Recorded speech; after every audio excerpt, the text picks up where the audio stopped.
Well, hello and welcome once again to the Be the Leader podcast.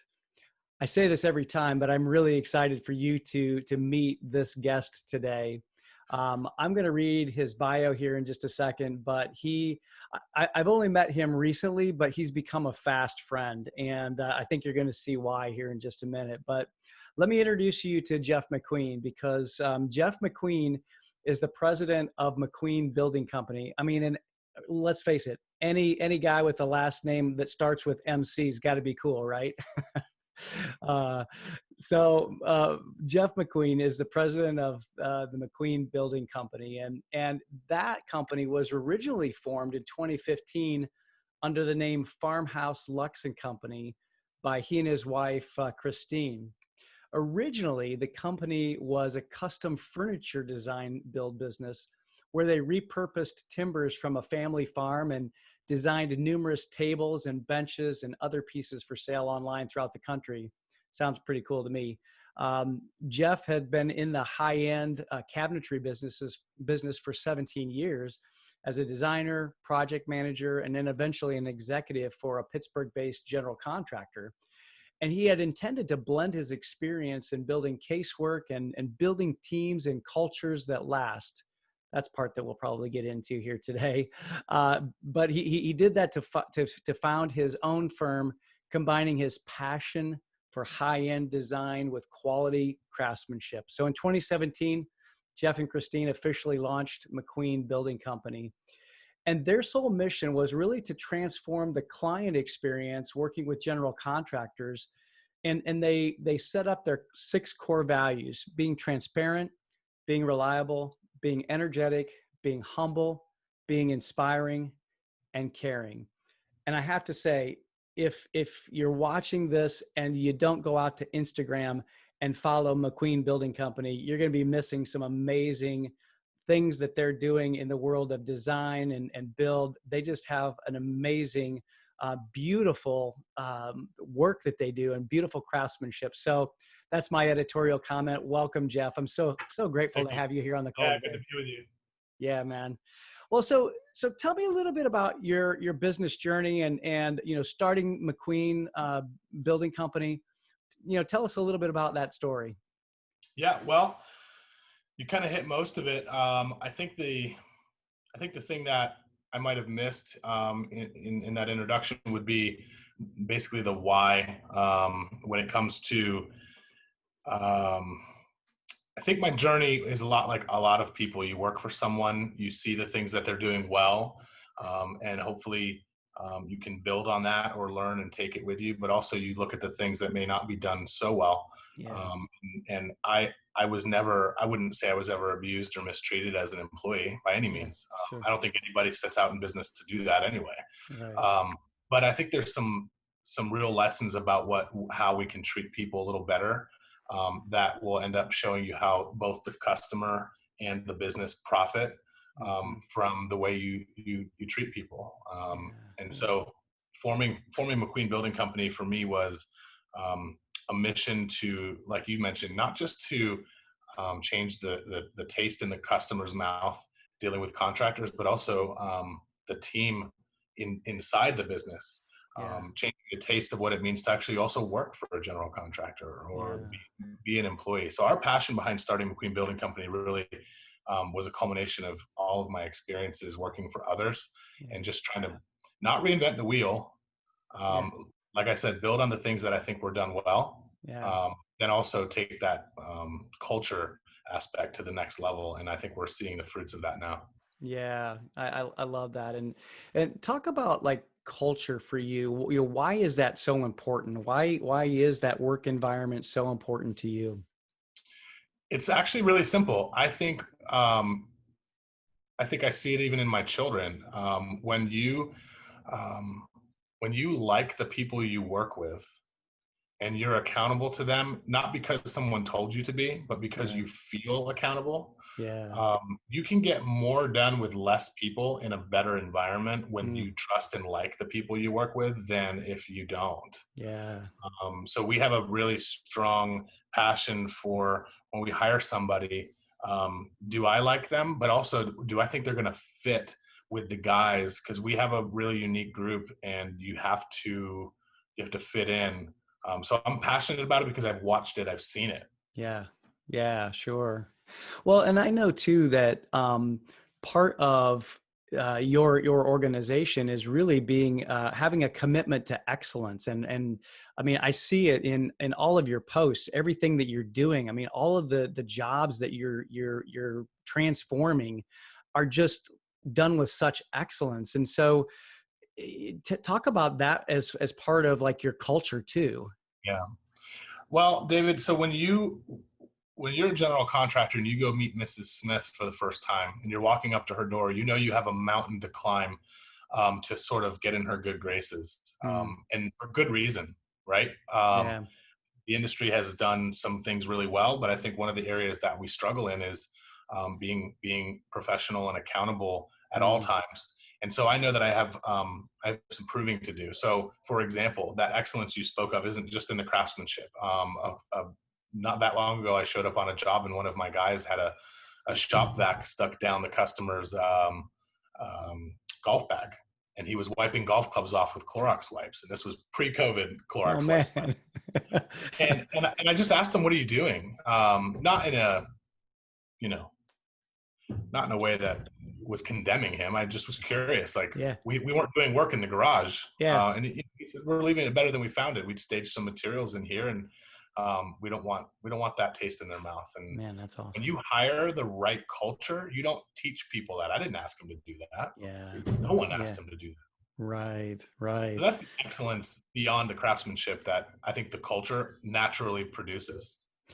Yeah, for sure. I mean, it actually even makes me think of a cultural behavior that a number of my clients have put into their way statements, and that is paying attention to details. You know, when you pay attention to details, the excellence level just rises exponentially. Absolutely. So, Yeah, and then you solve problems you didn't know even existed, right, you know? right, yeah, So they didn't know, that customer doesn't know that happened. And so they weren't doing it to put a spotlight on themselves. right. Some of those things don't yield fruit right away. Yeah, yeah, exactly. You Well, know? and I think that sometimes that's true about culture too. I mean, I think that it does yield fruit, but it's sometimes it's like taking a look at the longer game. And I know that in the society we live in, everything is kind of a now society, and then like we want business results now, and we've lost track of that that long game and looking at, hey, what is this going to help me do in the long term? And so it sounds like really that's been one thing that you've done is play that long game. Yeah, I had a conversation with a mentor, a friend last night, actually. I think a lot of the problems that we face in business and in culture, not to get too philosophical, but it's this idea of self over others, and Yeah, the type of culture we're talking about really puts the emphasis on others instead of self. So, for example, that gentleman that was cleaning the golf bags, um, sometimes the reward for good culture is just an inner peace. And not to get too yeah, philosophical, but no, that's enough sometimes. Imagine just being at peace all the absolutely, time. But when you do the absolutely, right thing, it doesn't matter what other people think. You know it's right, yeah. and you have a peace about yourself, which David, it cascades. It's like a domino effect. It goes into every area, and then you're more peaceful at home. And we can go on and on, but Absolutely. you do better work when you're at peace, and that's what great culture, I think, does. Yeah, absolutely. Absolutely. Let me shift gears for just a second and talk about some leadership lessons that I think that you've learned, and just like what are some of those things that you've learned over the course of your career that as you lead McQueen Building Company you use and also you feel are important, maybe even for other emerging leaders or other business leaders to know as well. I would go to our core values. There's a reason there are core values. I kind of tend to respond, um, full disclosure, in reading the prep for this interview. Yeah. I started to wander down I have no notes in front of me. Yeah. I started to wander down, how do I answer some of these questions? And I realized if I just kind of remember why we're doing this, that's the answer. So, for example, to answer your question, um, I spent a great deal of time early in my career over serving clients, thinking that I was doing the right thing, and thinking that I was providing this service for them, that was so good, um, that they had to go with me. Mm-hmm. Um, I realized that I had no boundaries, and Mm, I would go to lengths, such as a customer would call me on a Saturday to say they don't like the way the backsplash was caulked or was grouted, for mm, example, mm. and I would leave maybe a kid's soccer game or something, and drive to their house on a Saturday and walk in and realize it hadn't been grouted yet at all. That's why you don't like it. And so one thing I learned was being honest, both with the good news and the bad news, Sure. not being afraid to tell someone I made a mistake, Yeah. um, Oh, or wow. we messed up, Yeah. and then making it right. I was afraid, I think, for the first 10, 15 years, just Hmm. getting my feet wet, not, feeling like I had to be perfect all the time, Yeah. putting a lot of undue pressure on myself, and then setting really terrible expectations for the client. Sure. Um, because when you say it's going to be perfect, you're going to fail. And Right. it's Right. not going to taste good. So I Yeah. think that one of the biggest lessons is being humble, setting clear expectations, letting them know when there's a problem, and making it right. And making it right, um, how you respond to problem. My dad always used to tell me, um, trials don't build character; they reveal it. Yeah. Yeah. It's and good. and he's so right. Yeah. And my response to trials as a young man, I didn't like it, and it revealed something in me that I didn't like.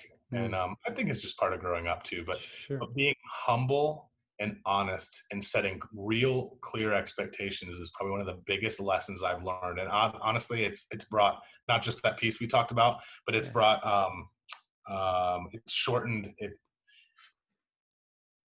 it's smoothed the process. I haven't added a lot of extra time. I don't waste as much time anymore. Mm, And yeah. trying to avoid crisis, you can't. Right. Right. Yeah, you can't. Exactly. As evidenced by this year, right? A Yeah, lot of stuff that's out of our control and yeah, we can't control that. But no. yeah, no. So one of the things that I kind of heard in there too was just that growth is important to you because you talked about, as a young man and what your dad was teaching you and that you've kind of gone through that process of growth.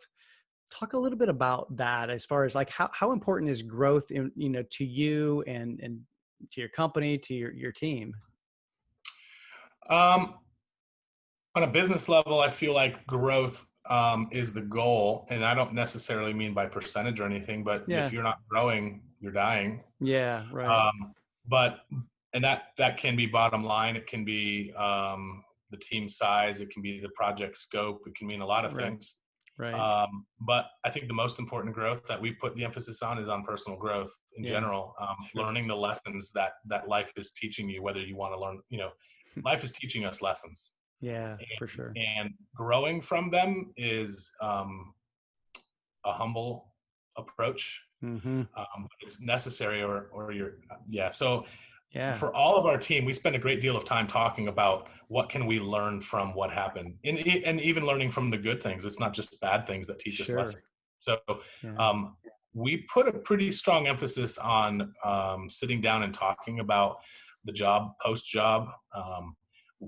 What did we learn? How can we grow? So Mm-hmm. I'd say it's probably one of the core tenets of McQueen Building Company, both internally and with our team, and then just myself and my wife. But Yeah. I feel like there are people that are further down the road than me. Why reinvent the wheel?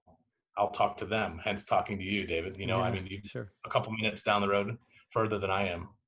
Well, it's interesting. I think that as I'm thinking about what you're just sharing, that has to be such a unique environment for men and women in in the trades, and I know you and I have talked about this, that you have such a passion for for people getting into the trades, and but Mhm. that has to be so unique in your industry. I mean, am I right? It presents its own challenges because you kind of have to unwire people. Sure. Um, they're in the mode of put their boots on and go swing a hammer, Right. and that's important. Yeah. But to sometimes ask them to slow down and let's have a chat about things that aren't necessarily construction related is unique. So it does. It's not like it's an easy thing. It Right. definitely presents some challenges, but to unwire them and to show them that we care about them is unique for sure. Yeah, I can imagine. But it Yeah. yields so much fruit. Yeah. Well, I've got to believe, just like any environment, whether, it's the construction industry or the technology industry or the banking industry, when the leader shows that they care for their team, then they want to perform. Just kind of going back to what you said earlier about you want to be accountable because you know that they care, and they care about you, they care about your growth, and they care about just you as a person, as a human. Yeah. It's Go ahead. interesting. How can you not? I mean, if you're a leader, Yeah. how can you not care for the people that are under you, following you, Yeah. working for you, producing for you? If I don't do that, they're going to leave.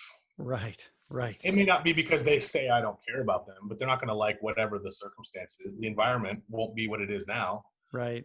But as a leader, how can you not care for the people that are? I mean, I'm nothing without them. Mm. I'm just an office and a phone and a computer. I mean, I can't do anything. Yeah. Can't do it Yeah. all. So I treat them as though I can't do this without them because I can't do this without them. Yeah. You've got to Yeah. care for people. Yeah. Yeah, I mean, I wholeheartedly agree, and I would also say that I know that there are a number of people in this world, though, that don't have that same attitude, and that's why I love talking to Yeah. people like you who truly do care and really get it. And there's a movement that was started by a friend of mine, Mike Vacanti and Gary Turner on LinkedIn, and it's a movement called Humans First, and it's really all about putting the person, the human, at the center point of our work world. And I think you are exhibiting that, in my view, better than a lot of organizations around the world. And so that's why I wanted to have you on here and just kind of share your perspectives. If you had some advice for um, an emerging leader who is learning how to lead and learning how to be that leader, what advice would you give to them? Well, you just said it. I would be people centered first because whether you treat them as such or not, they are the center, whether you treat them that way or not. So you're going to Yeah. be going against the grain and failing like I did for a long time if you don't put the emphasis on them. So whether, it's not the product you sell, it's not the widget you build, it's not the insurance you sell or what have you, it's the Mhm. people. And if you, Yeah. and it's really simple. All of us in business are problem solvers. Somebody comes to you with a problem. Your job is to solve it. That's your business. Why? That's your why, right? You exist Yeah. to solve a problem. And the problem is always people. Yeah. And so focus on the people. And my advice would be focus on the people, both your client and your team. And if you start there, you'll win. Yeah. Yeah, for sure. For sure. Well, let me ask you this, because I know that the winds of adversity have not Hmm. left you alone this year, like a lot of other business leaders. So, what's been the most important thing to you as you led your company through the storms of COVID-19 in 2020? That's a really good question. I think the first thing. So first of all, I talked to people when we were initially shut down. You Yeah. were one of them, Yeah. quite a bit. I not not faking it is important. Mm, Um, I yeah. don't believe in the adage "fake it till you make it." I don't. Right. Right. But you have to have first of all you have to have a message. Yeah. and you have to be out in front of the message and not be responding to things. Mhm. Um, I think that's important all the time, whether it's a crisis or not. So I think having clear, open dialogue with the team frequently, even if it was just calling them every week to check in and see how they're doing. So initially, when COVID struck, we were shut down by the governor, and we were shut down for about 8 weeks. Okay. During that time, my team, I had to lay them off. It was the best thing for them to do that. Mhm. We had no way to generate revenue and pay them, so they were able to take advantage of that. But through that, calling them, texting them, and speaking to them constantly, so they understood what we're doing, why Mhm. we're doing it, and then answer their questions was extremely important. So that's at the height of the crisis. Sure. Uh, and then since then, um, again, for me, being able to lean on other people and know that I don't have to do this alone, even though I'm the president of this company, I'm not the president of the world, and there's other people going through it, and Yeah. leaning on other people and hearing their ideas and kind of looking at all my options before opening my mouth. Mhm. And then coming to my team with a clear, concise, Yeah. thought through message. But just honestly, it's just getting in front of it instead of Yeah. being reactive. Yeah. Yeah. That's I can't agree more. And I saw that too in you. And I saw the fact that you weren't afraid to reach out to people. And I already know that, part of your ability to lead is because you have other people who pour into your life. And I so applaud that. And I think that that's so important, not just for being a leader, but for humans. I mean, Yeah. I have people in my life that I look to for advice, for mentorship outside of the realm of business. And I think that the people that I like to surround myself with are like that. And so that's why I'm super grateful that you're in my circle, my friend. Um, But let me ask just kind of a final question. We talked about growth a little bit earlier, and what are some things that you do just for your own personal growth and your own personal development? well, I'm a newly minted, I put in air quotes, endurance athlete. I like to challenge myself all the time. Sometimes it's in how much can I get done with this little sleep. Yeah. Um, and other times it's getting on the bike. I'm an avid cyclist. I like everything two wheels, Yeah. motorcycles, dirt bikes, mountain bikes, road bikes, you name it. So I spend a great deal of time, ask my wife, uh, quite an investment, as you I'm sure are well aware, Yeah. uh, with all the little gadgets and gizmos besides the bike. So yeah, I spend a lot of time on the bike. I'm very connected to my local church. I'm a musician. I love to arrange and write and think about music beyond just playing it. Mm. Uh, that's kind of all I have besides being a dad to 4 kids, which is a full time Oh man, a full yeah. time job. It's chaos. That's It's that's loud. personal growth on steroids, man. Yeah, I don't even know if it's growth. Sometimes You it's just don't know fail after the time. fail, failing forward at all Yeah, times. exactly. Yeah. Exactly. Yeah. Yeah. You just said something though that I know I said that was going to be my last question, but I'll feel like I'm Columbo. Just one more thing. Um, just one more thing. Um, so what's it like working with your wife? I mean, having your wife as your business partner, how's that dynamic in business? I'd love to hear that perspective. And you Um, better be nice because I'm sure she'll probably listen to this. we are we are so much better together than we are apart. Yeah. Um, that being said, it's not without its challenges. It's tough because when you go home at night and you sit out on the deck, there's no turning work off. We Yeah. have to Right. tell each other, "Hey, I can't take it anymore tonight," and Sure. even good things, it just gets to be too much. You get tired of Sure. talking about it. Um, Yeah. but she is our differentiator. She's our Mm. key differentiator. How often do you call a general contractor and ask someone to come out and look at your project? And in our case, a beautiful woman with an amazing design eye and a bigger heart Yeah. comes out to tell you, "Hey, we're different. We Mhm. don't want to be transactional. We want to have a relationship with you. We want to be Yeah. able to have dinner with you after this is all said and done." It's kind of a grand slam. I have to say she's a far better salesperson than I ever was, and I'll say I think I was pretty good. Yeah. She's 3 times what I could have ever done. So That's working with her um, is different. That's maybe a different episode. Uh, sure. I say up, she hears down. She says black, I hear blue. Uh, that's a challenge. Yeah. Oh, yeah. Well, I think that's a challenge just in marriage, right? that Yeah, that for sure. that that is a different episode. I know for sure. It's a different episode, but the fact is, with a husband and wife team doing what we do, it's important, I think, to have her involved because most Yeah. of our clients tend to be, not all the time, but tend to be women, Sure. and to have that touch in the engagement process is priceless. So I do anything I can. We need a sitter. We need a private school. We need whatever. Yeah. I protect her time For sure. um, so that she can be involved because she makes us better. Yeah, no doubt about it. I tell you what, for those of you who are watching, you got to go out to McQueen Building Company on Instagram and check out the photos of the work that they do, because a lot of it is Christine's design eye, and it's phenomenal. So I just want to give you that plug. So where can people connect with you, and what's the best way for people to connect with you?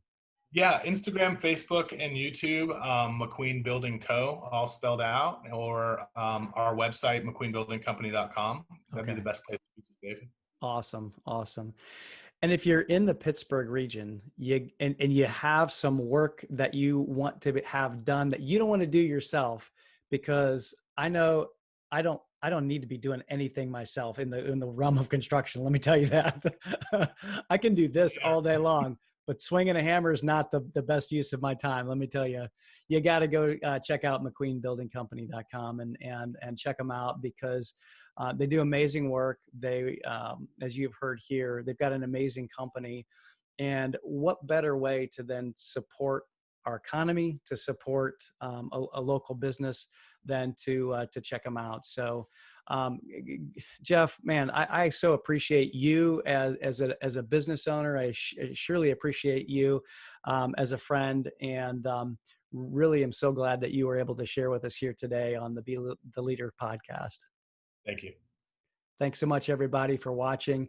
And until next time, be the leader and be well.